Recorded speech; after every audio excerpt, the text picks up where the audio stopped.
ẹ̀yin ọmọ Yorùbá tàtà, ẹ̀yin ọmọ Yorùbá pàtàkì, ẹ̀yin ọmọ Yorùbá tó sẹ́lẹ̀ńjọ̀.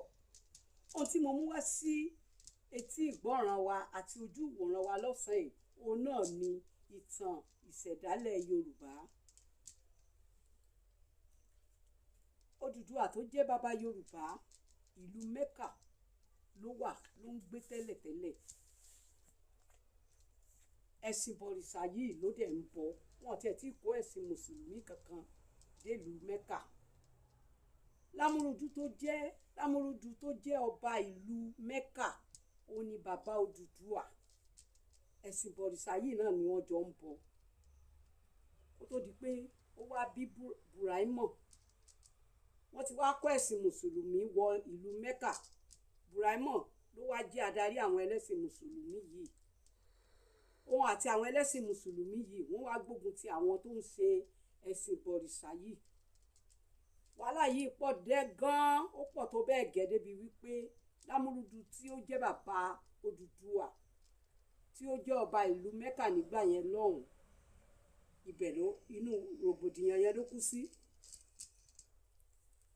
Odùduwà wá kó àwọn ọmọ ẹlẹ́yìn ẹ̀ tán jọ ń bọ̀rìṣà, ó wá kó wọn rẹ́ ó di ìlú Ilé-Ifẹ̀. Wọ́n fi odidi 90 ọjọ́ tá a mọ̀ sí táwọn olóyìnbó ń pè ní 90 days. Ó ní wọ́n fi rìn láti ìlú Mẹ́kà títí wọ ìlú Ilé-Ifẹ̀ níbi tí wọ́n wá tẹ̀dó sí.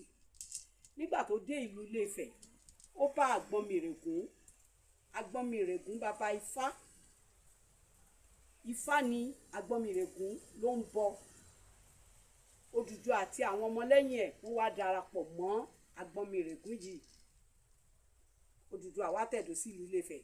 Ó wá ń ṣe ẹ̀sìn ìbọ̀rìṣà rẹ̀, òun ló ń ṣe lọ.